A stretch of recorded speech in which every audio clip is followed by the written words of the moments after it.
So, a few months ago, I decided to kill all potential for my career to succeed online. I deleted my social media. I logged off and changed the passwords. I told my computer to not remember any of them, and I waved goodbye to Instagram, TikTok, and Twitter once and for all. Though, since I left, well, technically we've all waved goodbye to Twitter once and for all, apparently. According to all online creators, this was the ultimate career-ending move, and they're probably not wrong. After leaving social media, my views on my videos immediately plummeted. On top of that, I lost contact with so many people, and it turns out that many of my relationships relied solely on sharing memes and funny videos. Leaving social media was a weirdly frightening move. I've done it twice before this, once for 3 months and the other for 9. Both times I came back because every productivity and online creator guru, business person advised me that I needed to use social media for my career, that it was essential for my branding, my outreach, and my success, and that if I just used it the right way, used it in a more mindful and intentional way, I could avoid all the downsides of social media and only reap the benefits. Well, spoiler, I tried that twice and it turns out I can't. Maybe they can, but certainly I can't. And I think if more of these gurus were honest, they would know that the vast majority of people can't. We all know that social media is specifically designed to be addictive. And like all addictive substances, daily usage is not advised. Like, we know we probably shouldn't drink alcohol every day, so we save it for the weekends, special occasions, or a drink or two a couple of times a week. But that's not how people use social media. If people used alcohol the way they used social media, such as drinking the second they wake up, whilst in bed, still in their pajamas, drinking whilst on the toilet or brushing their teeth, drinking whilst eating breakfast, lunch, and dinner, drinking whilst in the queue at the grocery store, drinking whilst driving, heaven forbid, drinking whilst lying in bed trying to fall asleep, well, they'd know they'd have a drinking problem. But with addictively designed social media, that's the social norm. Now, firstly, don't get me wrong. Social media and technology have really advanced our potential as a species, and particularly in the career world.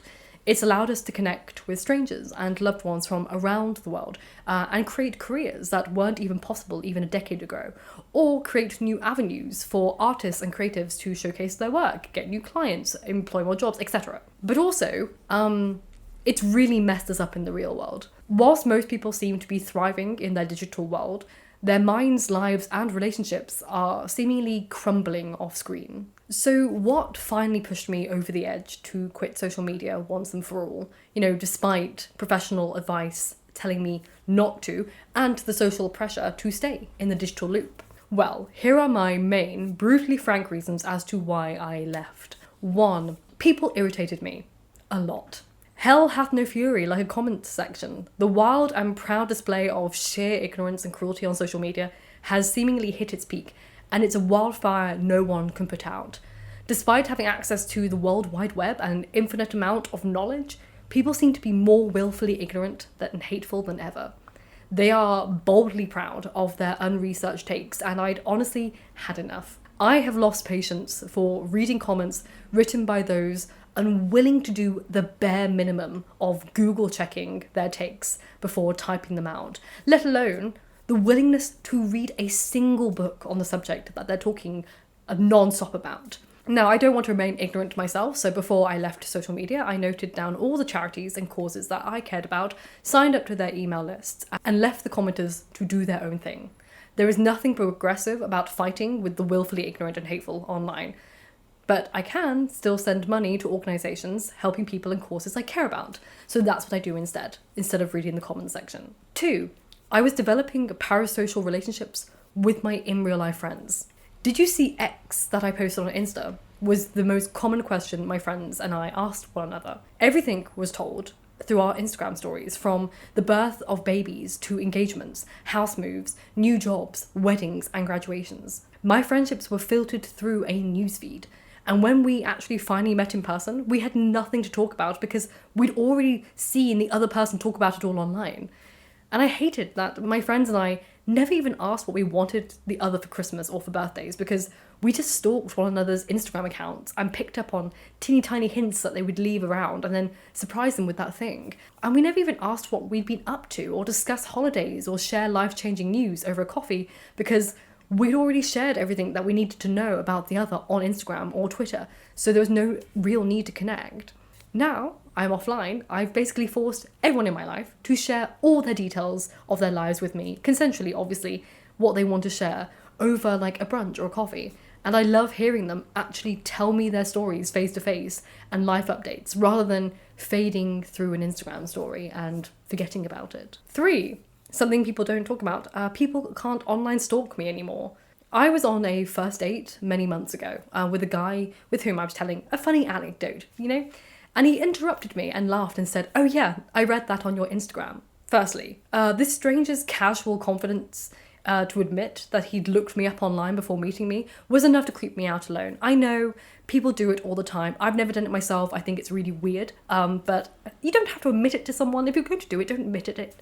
And then more concerningly was that the story I was telling him was something that happened to me in 2015. This date took place in 2023. He had to have gone back very far on my Instagram to find that out about me. So needless to say, that man didn't get a second date. But that person digging through all my past made me hyper aware of how vulnerable I had made myself to the world. Before, stories were shared online for followers who I didn't really know, but now people in my real life entering anew could use it to do background research on me. And suddenly my story and my history were no longer in my control. I couldn't reveal my life and myself at my own pace. People could just dig things up whenever they wanted. And now knowing that people can no longer just read through my history before ever meeting up with me, or people I don't want in my life going through my posts, like exes or former friends, they no longer have access to any part of my personal life. And that's such a relief. I know private Instagrams and things like that can do that, but still it's never 100% safe. But now, no one can be in my life unless I give them explicit access to it.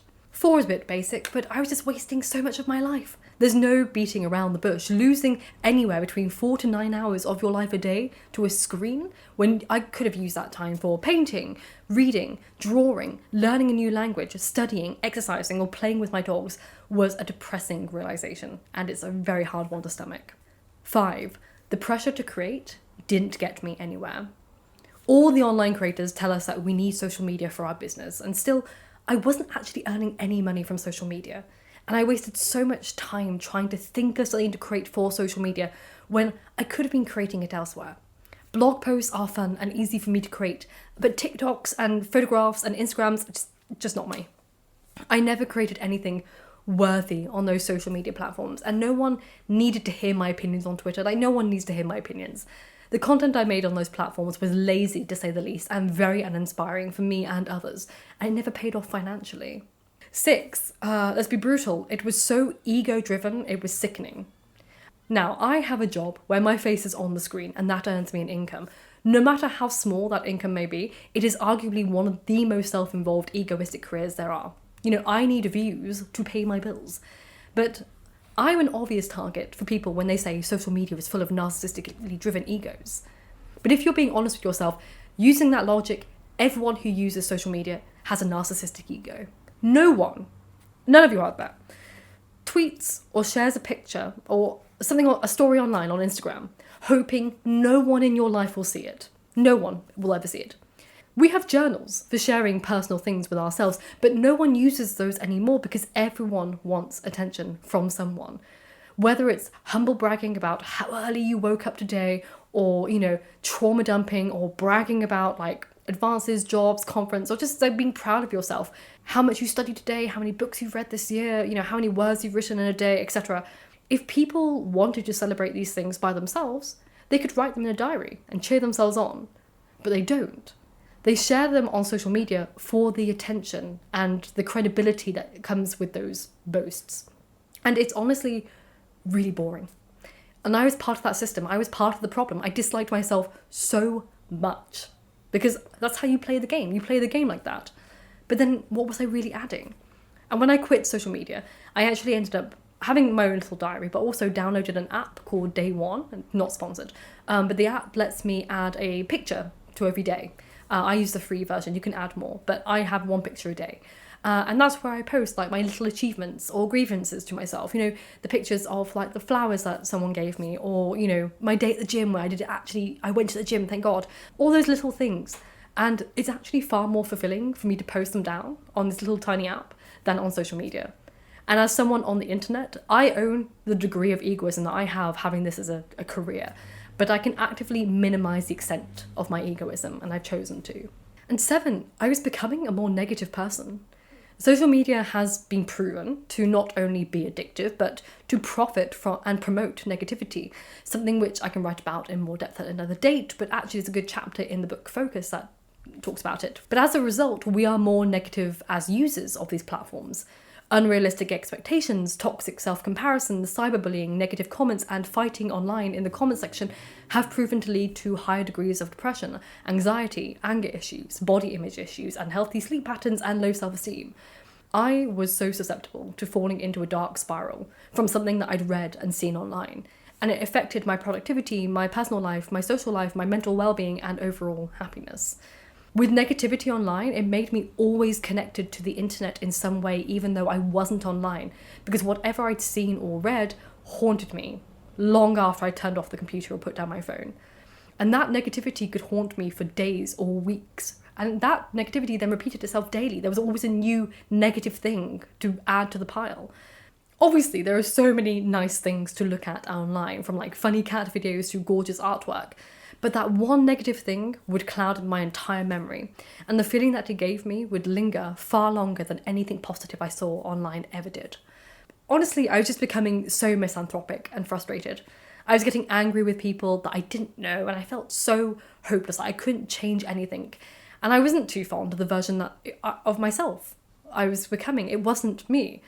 I'm actually quite a cheerful person offline. I have a massive laugh, but that was becoming polluted in my online life and then also my offline life. I just needed to sever the ties forever.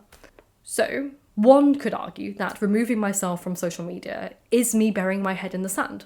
But to that I reply, there is only so much I can do.